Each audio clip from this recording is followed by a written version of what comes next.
जून के पहले हफ्ते में पेशावर यूनिवर्सिटी के तलबा और असातिज़ा का एक ग्रुप सैर व सेहत के लिए नथिया गली गया।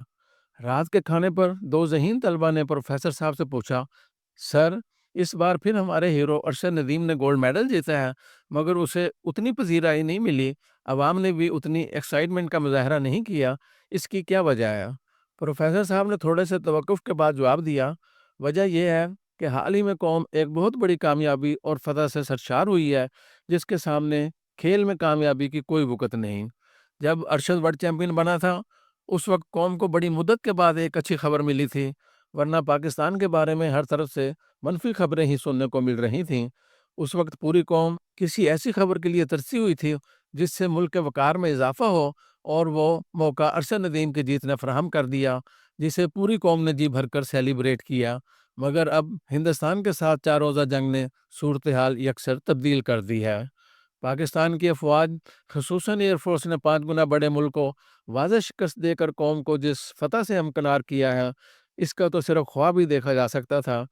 कौम के ख्वाब को हकीकत में बदलने वाले असल हीरो का कारनामा इतना बड़ा है कि उसके सामने किसी खेल की कामयाबी की कोई अहमियत नहीं। इस कारनामे से ना सिर्फ पाकिस्तान का इमेज और मुकाम बहुत बुलंद हुआ है, बल्कि हर अहम मुल्क का हमारे साथ तर्ज अमल तब्दील हो गया है। खेलों में तो बहुत छोटे मुल्क भी वर्ल्ड चैंपियन बन जाते हैं। इससे आलमी बरादरी में उस मुल्क की इज्जत और वक़ार में कोई फ़र्क नहीं पड़ता। फिर जो मुल्क एक बार जीते, वो अगली बार हार भी जाता है। लिहाजा खेल में हार-जीत को बहुत ज़्यादा अहमियत नहीं दी जाती। याद रखें, असल हीरो वो होते हैं जो कौम को आज़ादी जैसी नेमत, और जो अपनी आज़ादी की, अपने मुल्क की, अपने नज़रिए और अपने दीन की हिफाज़त करते हैं, और इसके लिए अपनी जानें तक कुर्बान कर देते हैं। प्रोफ़ेसर साहब की बात दुरुस्त है। बिलाशुबा कौम के असली तो बड़े हीरो वही होते हैं जो वतन का दिफा करते हुए जानें देते हैं, या फिर वो जो शहरियों की जान और माल का तहफ़्फ़ुज़ करते हुए जान से गुज़र जाते हैं। खेल तो एक एंटरटेनमेंट है, और खिलाड़ी और फ़िल्मी अदाकार हीरो नहीं, एंटरटेनर्स होते हैं। अब चूँकि कौम असली हीरोज़ के तारीख़ी कारनामे से सरशार है, इसलिए खेलों की कामयाबी को ज़्यादा अहमियत नहीं मिल सकती। कहने को तो फ़िल्मी अदाकारों को भी हीरो और हीरोइन कहा जाता है, मगर वो नकली और जाली हीरो होते हैं। वो ड्रामे में हीरो का किरदार अदा करने की अदाकारी करते हैं। इसके लिए वो राइटर के लिखे हुए डायलॉग रट लेते हैं, और कई बार रिहर्सल करने के बाद उनकी एक्टिंग को फिल्माया जाता है। अगर इन अदाकारों में से कुछ की अदाकारी नाजरीन को भा जाए, तो वो भी पसंदीदा सेलिब्रिटी बन जाते हैं, मगर उनका असली हीरो से कोई मुकाबला नहीं किया जा सकता। कुछ साल पहले मुझे हिंदुस्तान जाने का इत्तेफाक हुआ। भारत में क़याम के दौरान एक दिन हमें मेज़बानों की जानिब से पेशकश हुई कि अगर आप चाहें तो आपकी मुलाकात मशहूर फ़िल्मी हीरोज़ शाहरुख खान, सलमान खान या अमिताभ बच्चन से कराई जा सकती है। हमने कहा, बच्चों को अदाकारों से मिलने का शौक होता है, हमें तो बिल्कुल भी नहीं। फ़िल्मी अदाकार कोई ज़्यादा पढ़े लिखे नहीं होते, मुकालमे रटकर बोल देते हैं, इसलिए उनकी गुफ्तगू जाली और सतही किस्म की होती है। इनकी निस्बत हम किसी दानिश्वर, राइटर, दयानतदार सिविल सर्वेंट, सोशल रिफॉर्मर, किसी बहादुर पुलिस अफसर या बाज़मीर सहाफ़ी से मिलने को तरजीह देंगे। ऐसे लोगों के पास इल्म भी होता है, फ़लसफ़ा भी और पैगाम भी। फ़िल्मी अदाकार इंडिया के हों या पाकिस्तान के, वो सिर्फ़ एंटरटेनर हैं। इंसान ज़हनी तौर पर थका हुआ हो, तो एंटरटेनमेंट के लिए उन्हें स्क्रीन पर देख सकता है। इससे ज़्यादा इनके साथ राब्ते की हरगिज़ ख्वाहिश नहीं होती। कई साल पहले जब मैं लाहौर में तैनात था, इसी तरह के एक दबंग हीरो को किसी केस के सिलसिले में लाहौर पुलिस ने बुला लिया, तो एसपी ऑफिस में आते ही उसने ज़ारो कतार रोना शुरू कर दिया।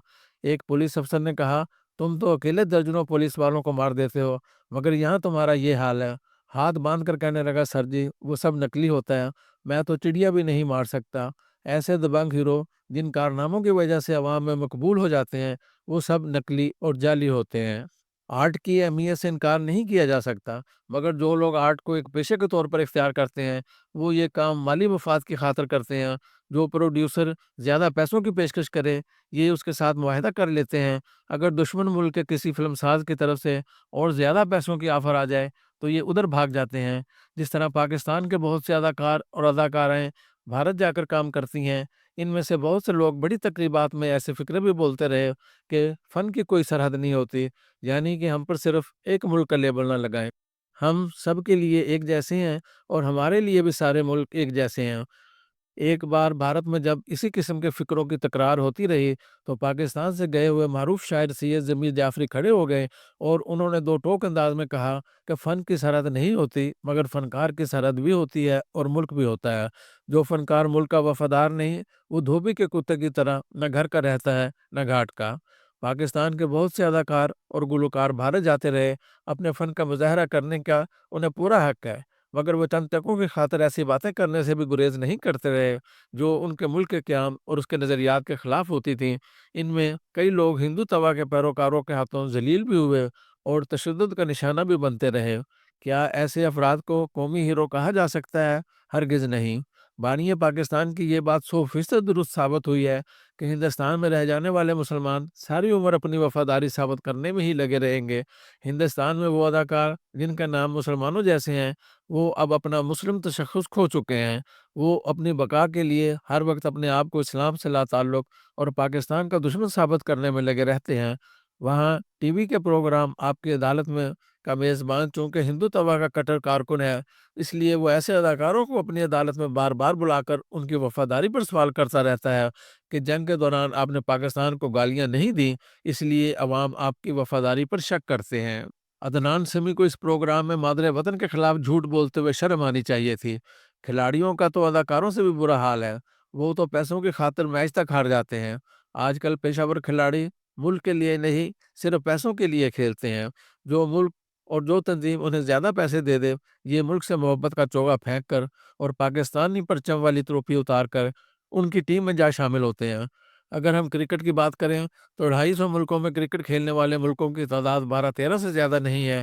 12 ملکوں میں سے کبھی کوئی ایک ملک جیت جاتا ہے اور کبھی کوئی دوسرا ملک ٹرافی لے اڑتا ہے، مگر اس سے چیمپئن ملک کی سٹینڈنگ میں یا دنیا میں اس کی عزت و احترام میں کوئی فرق نہیں پڑتا۔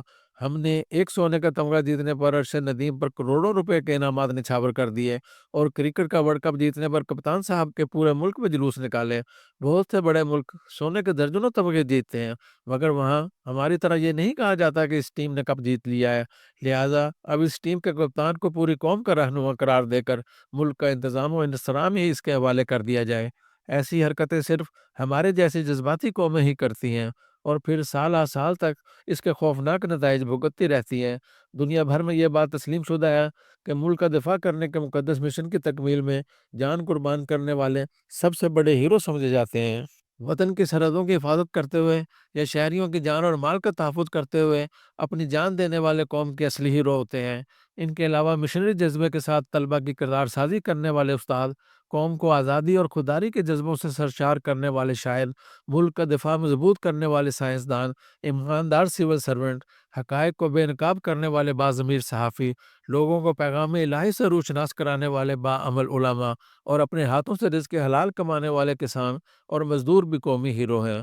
کھیلوں میں تمغے جیتنے والے صرف سپورٹس ہیرو کہلاتے ہیں اور فلموں اور ڈراموں میں کام کرنے والے تو نقلی اور جعلی ہیرو ہوتے ہیں۔